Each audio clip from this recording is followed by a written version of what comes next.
সূরা নাস আমাদের সবার জানা আছে, যারা পারেন ঠোঁট মিলিয়ে বলুন, কুল আউযু বিরাব্বিন নাস মালিকিন নাস ইলাহিন নাস মিন শাররিল ওয়াসওয়াসিল খান্নাস আল্লাযী ইউওয়াসবিসু ফি কুলুবিন নাস।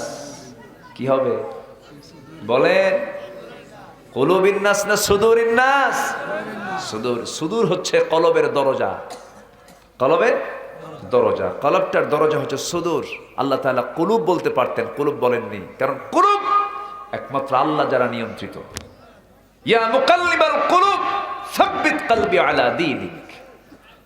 কলবের দরজা হচ্ছে সদর, এই বুক। এখানে এসে ওয়াসওয়াসা আল্লাযী ইউওয়াসবিসু ফি সুদুরিন নাস, মানুষের বক্ষে এসে একটা ধাক্কা মারে।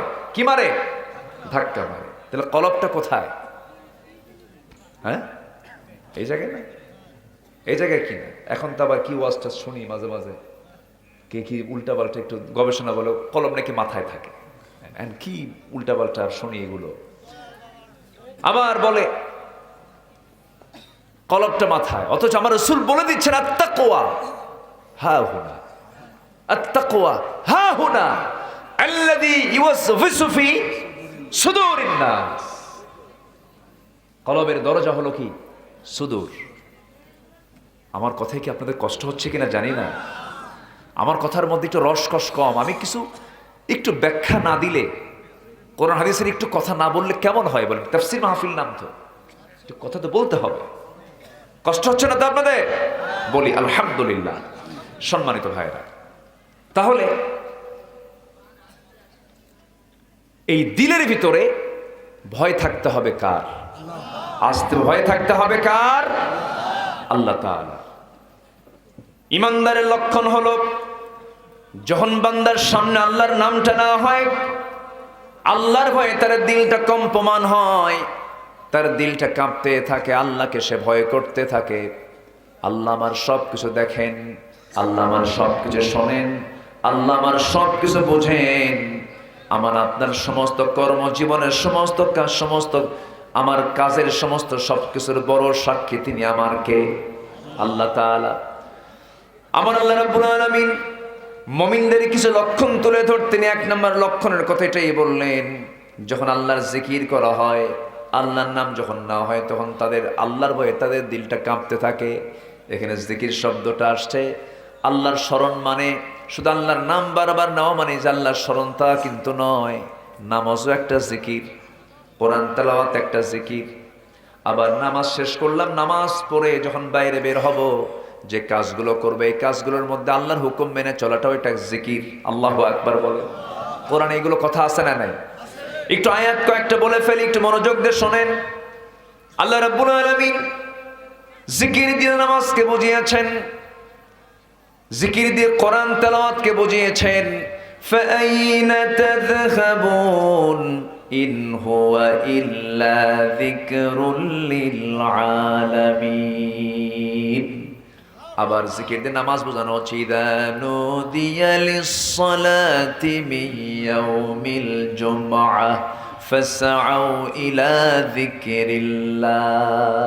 কেউ আবার খুতবার কথা বলেছেন, জুমার খুতবাকেও জিকির বলা হয়েছে, আবার নামাজকেও জিকির বলা হয়েছে। আমার বন্ধুগণ, আবার জামা নামাজ যখন শেষ হয়ে গেল, খুতবা যখন শেষ হয়ে গেল, আল্লাহ রাব্বুল আলামিন এবার বেশি জিকির করতে বলছেন। فَإِذَا قُضِيَتِ الصَّلَاةُ فَانتَشِرُوا فِي الْأَرْضِ وَابْتَغُوا مِنْ فَضْلِ اللَّهِ وَاذْكُرُوا اللَّهَ كَثِيرًا। জোরে বলুন আল্লাহু আকবার। যখন নামাজ আদায় হয়ে গেল, জমিনে ছড়ে পড়ো, ব্যাংকে যাবি, ব্যবসা করবে, রাজনীতি করবে, যা কিছু করবে, রাষ্ট্র চালাবে, বিচার করবে, সব জায়গায় আমি আল্লাহ আমার নামটা বেশি করে নিবা, আমার জিকির বেশি করে করবা। মানে ব্যবসা করতে নিয়ে ওজনটা ঠিক করবা। ওয়াইলুল লিল মুতাফফিফিন, ওজনটা ঠিক না করলে তোমার জন্য ধ্বংস হয়ে যাবে। ওজন ঠিক করা মানে এটা জিকির। এটা কি জিকির?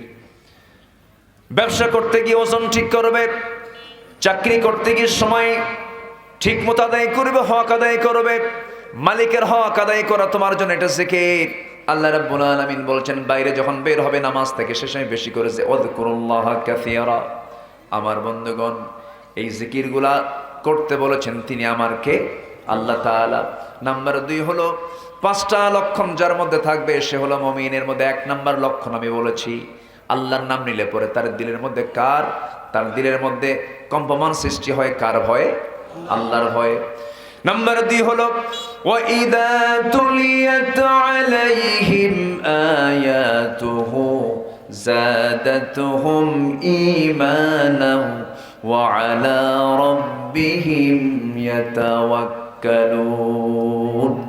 যখন তার সামনে যখন কোরআনে কারিমের তেলাওয়াত করা হয়, কোরআন শোনার সঙ্গে সঙ্গে ঈমানটা যদি একটু দুর্বল থাকে, কোরআন শোনার সঙ্গে সঙ্গে তার ঈমানটা 100 গুণে বৃদ্ধি পেয়ে যায়।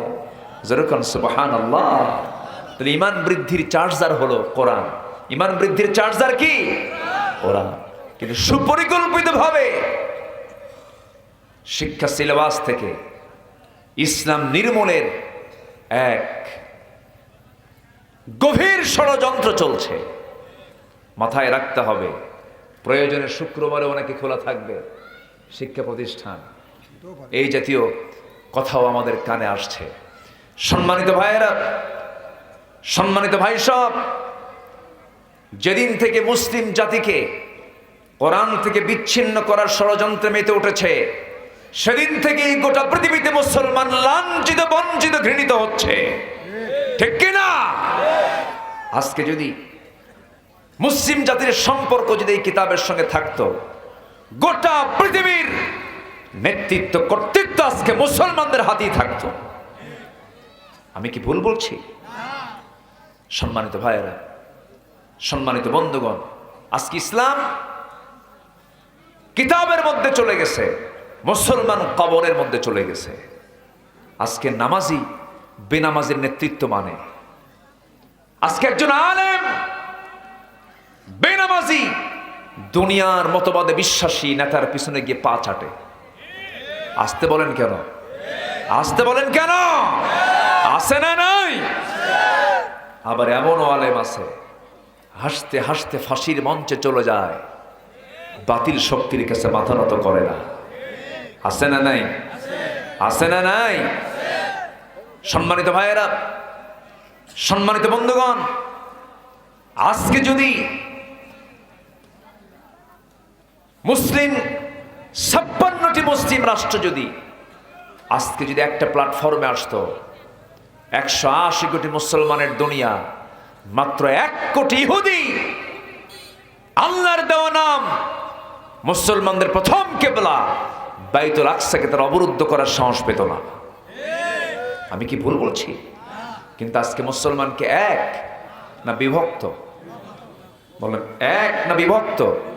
শুধু কি বিভক্ত না, শততা বিভক্ত। বিভিন্ন ভাগে বিভক্ত হয়ে আছে আজকে মুসলমান। আজকে ইহুদিরা মুসলিম পরিবারের মেয়েদেরকে উলঙ্গ করে ঘর থেকে বের করে দিয়েছে। আজকে আমার দেশে মিস বাংলাদেশি কম্পিটিশন হয়, সুন্দরী কম্পিটিশন হয়। সেই কম্পিটিশনে মার্কিং করা হয়, মার্ক দেখে নাম্বার দেয় বিচারক, ওর মাথা থেকে পা পর্যন্ত দেখে।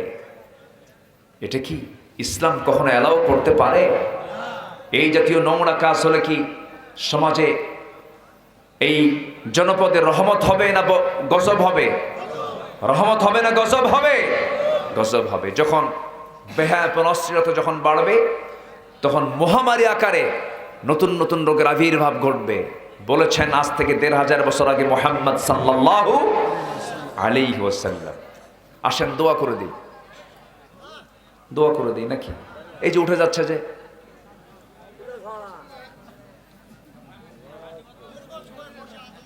ও কষ্ট হচ্ছে মনে হয় না, কি করবে?